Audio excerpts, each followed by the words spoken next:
Evangelio del día domingo 21 de enero de 2024. Tercer domingo del tiempo ordinario. Lectura del Santo Evangelio según San Marcos, capítulo 1, versículos del 14 al 20. Después de que arrestaron a Juan el Bautista, Jesús se fue a Galilea para predicar el Evangelio de Dios y decía: Se ha cumplido el tiempo, y el reino de Dios ya está cerca. Conviértanse y crean en el Evangelio.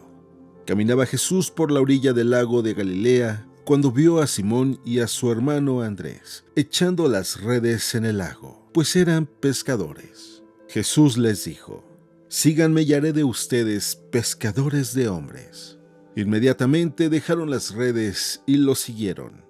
Un poco más adelante vio a Santiago y a Juan, hijos de Zebedeo, que estaban en una barca remendando sus redes. Los llamó y ellos, dejando en la barca a su padre con los trabajadores, se fueron con Jesús.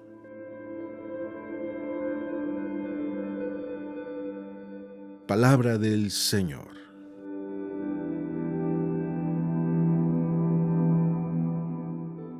Del día de hoy, según San Marcos, de este domingo, nos habla de Jesús que ya inicia la predicación del Evangelio, anunciando que ya llegó el reino de Dios, que ya se ha cumplido el tiempo, y anunciando e invitando a todos a la conversión.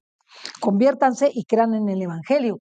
Esta frase que nosotros usamos para iniciar la cuaresma en el miércoles de ceniza, cuando nos imponen la ceniza. Pero lo que es súper interesante es cómo Jesús llega a la orilla del lago de Galilea, ve a Simón, luego a Andrés, echando las redes, pescando, y les dice: Jesús, síganme, y yo haré de ustedes pescadores de hombres. Inmediatamente dejaron las redes y lo siguieron. Lo mismo hizo con Santiago y con Juan, hijos de Zebedeo, que estaban en una barca, y los llamó, y dejando la barca y a su padre le siguieron. La renuncia que nos pide Jesús no es una renuncia pequeña. Nosotros debemos entender que seguir a Cristo significa entregarlo todo. Y esta renuncia que nos pide el Señor: es imposible servir a Dios y a las riquezas, o a Dios y al dinero, o a Dios y a nuestra familia, o a Dios y nuestras complacencias, nuestros placeres, nuestra forma de pensar, nuestros juicios, nuestra voluntad. El mismo Jesús dice: es imposible servir a Dios y a las riquezas, y si renunciamos a la propia vida por Cristo, con más motivo hemos de renunciar a todos los bienes pasajeros, a todos que en definitiva pues habrán de perecer con nuestra propia vida. Eso dura poco, vale poco, y lo que quiere Jesús es que le sigamos con un seguimiento que implica un alma libre, libre de apegamientos a los amores humanos, libre de apegamiento a los amores materiales, libre de apegamiento a nuestro propio juicio, libre de apegamiento a nuestra propia voluntad. A uno les pedirá Jesús la renuncia absoluta para disponer de ellos con más plenitud, como lo hizo con los apóstoles, con el joven rico, al que le pidió el desprendimiento total. Y esto lo hace a lo largo de los siglos para todos.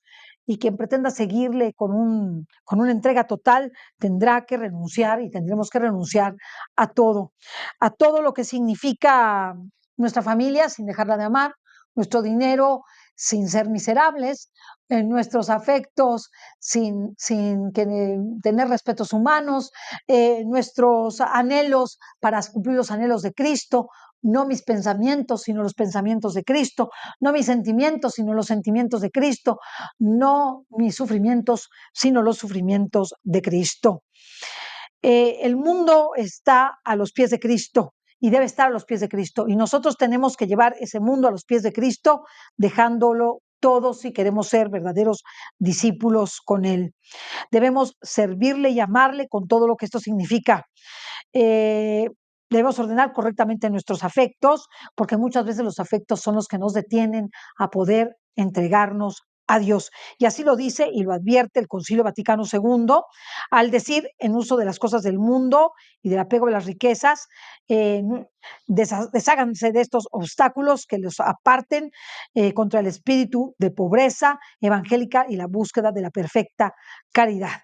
Según el llamado apostólico, los que usan de este mundo no se detengan en eso, porque los atractivos del mundo pasan, perecen. El Señor quiere que aprendamos a entender que todo pasa y que lo único que no ha de pasar es lo que construyamos durante nuestra vida.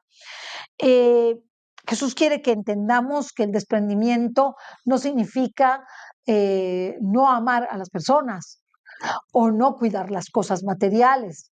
Significa darles su correcto valor y lugar. No son primero nuestro papá, nuestra mamá, nuestros hermanos y amigos, sino es primero Jesús. Y eso mismo el día de hoy, en mi oración personal, le decía, es que hay muy pocos dispuestos a dejar a sus familias y a dejar sus bienes para seguirte.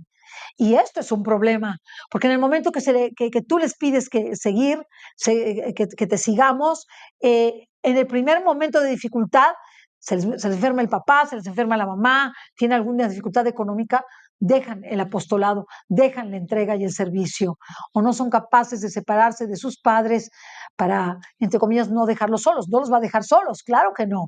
El Señor se ocupará de ellos y verá la forma en la que tú mismo, si te entregas al Señor, los atienda. Pero no tener miedo, no tener miedo. Creo que eso es lo más importante, poner en su lugar los afectos humanos y las cosas materiales para tener por completo a Cristo. Ser libre de espíritu, como lo fue San Francisco de Asís, que tenía el alma desasida de todo y de todos, que le entregó sus ropajes a su padre y le dijo a Juan Bernardone, le dijo, ten, ya no eres más mi padre es Dios. Por eso esta ropa ya no me pertenece, esa casa ya no me pertenece, esos bienes ya no me pertenecen. Yo solamente tengo por Padre a Dios. Pues eso es lo que tenemos cuando seguimos a Cristo para ser pescadores de hombres. Y esto es mucho más grande. Pescar almas y ir por ellas para salvarlas es lo más grande que puede tener una persona dentro de su llamado. Es un verdadero privilegio llamar a esas almas para transformarlas para Cristo. Seamos pescadores de hombres y despréndete de todo para seguir a Cristo. No te va a pasar nada, ni vas a ser más pobre, ni vas a quedarte solo. Al contrario, vas a tener que el 100 por 1 en esta vida, no sin persecuciones y en la otra, y la vida eterna.